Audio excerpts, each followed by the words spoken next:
Now we're entering Imperial Phase 2 of the book, and for those who are paying attention to the specials, it's not looking very good for everyone. I mean, like, we pretty much have confirmation now that she wasn't lying, that the gods do have 2 years of life. So is there any hope for our main cast of characters? You'd hope so.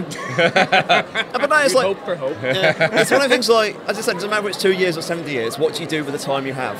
And that's always the kind of the thing. Like, just Imperial Phase is a dark arc, and it took its time, and it's basically it's a depression arc. Persephone has been trapped in this, very clear depression. It's been going on, and all these characters disappear into themselves, and the last 3 issues is kind of like climax to all that, and all these fuses interact, and the dominoes fall. And then there's wreckage at the end of it, and the wreckage kind of grows into the final year.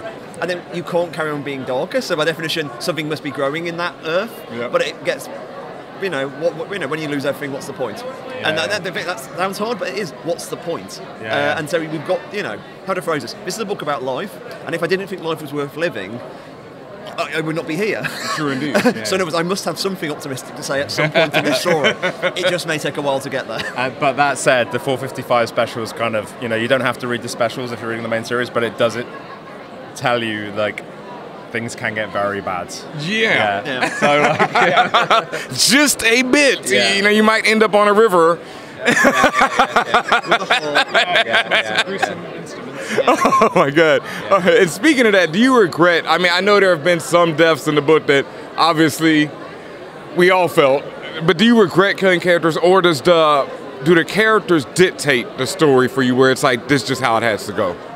Yeah, it's such a weird structural book. It's like, it's a book about cycles, so it's kind of it's designed to be reread. So everything changes as you realise more and more stuff. No. The only way to sort of say that is, at the end of the book, ask me, do you regret it? Because at the moment, it's still going to plan. And if a plan doesn't work, I go, no, then I regret it. And like, you miss the characters, but there's a point to it all. I laugh. It's like I was looking at my original notes for Wictiv, like the very first documents, and I found some unused Lucifer dialogue which I never used, and it's like, it's so funny. It's like, it's bitter, and it's like, man, I wish I could write that. Still. On that, do the gods especially, do they experience an afterlife? Wow. Because they seem to come, like, some of them seem to say, okay, well, I'm this god all the time. Do the thoughts, memories? And the question is, like, there's different gods have said different things. Morgan has said her past lives are foggy. Yeah. She's never actually said anything about what happens when she's not in the life. And also, do you believe them? That's the other thing. Is all the characters are very unreliable. A lot of people lie in this book. Yeah. So it's like all these kind of like fundamental questions of like, what's really going on? How do the gods work?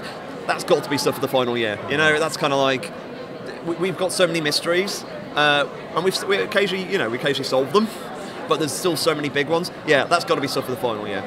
Well, eventually, kind of when it ends, we kind of think all the big questions will be answered, and the ones which haven't been answered are kind of, you can work out yourself, as in the clues are there to have a firm answer. So that's a long way to say spoilers. Yes, that's basically when Tom Brevoort goes, read and find out. That's my version of that. Yeah. Okay, well, personally, has working on this book affected your own thoughts of the afterlife, and everything? Wow, guys, I'm doing all the talking. That's like a deep question for 5 o'clock on the Saturday afternoon of a 4-day con. That's what we do here. Yeah. At this stage of the afternoon, all we can hope for is oblivion. Yeah.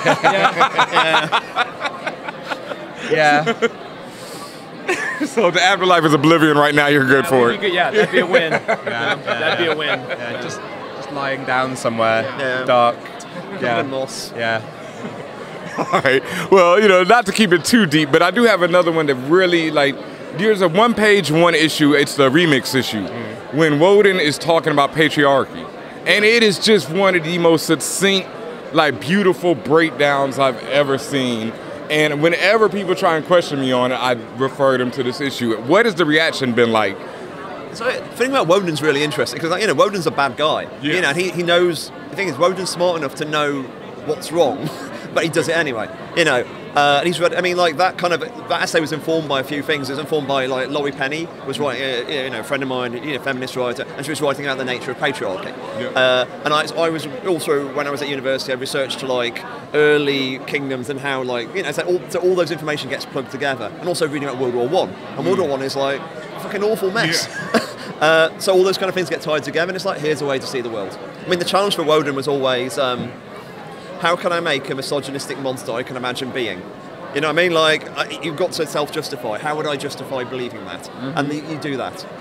So yeah, you see, the best thing about Wictive is, not the best thing, one of the things I like about Wictive is, stuff the characters say gets taken and quoted elsewhere, even if they're good or bad. Mm-hmm. The thing about Wictive is, there's several bad characters, like Anank, or what's it? It's a poor critic who, what's a poor critic line?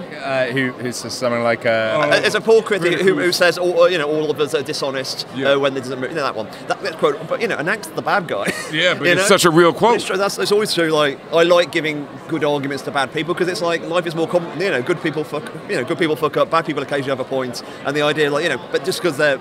You know what I mean? As in, there's always that kind of question with the characters. Yeah. And the Woden issue would be the biggest example of that. Yeah. And you all did, stunning work. I know you were really worried about how it came together, but between the colors, the remixing of the images, everything.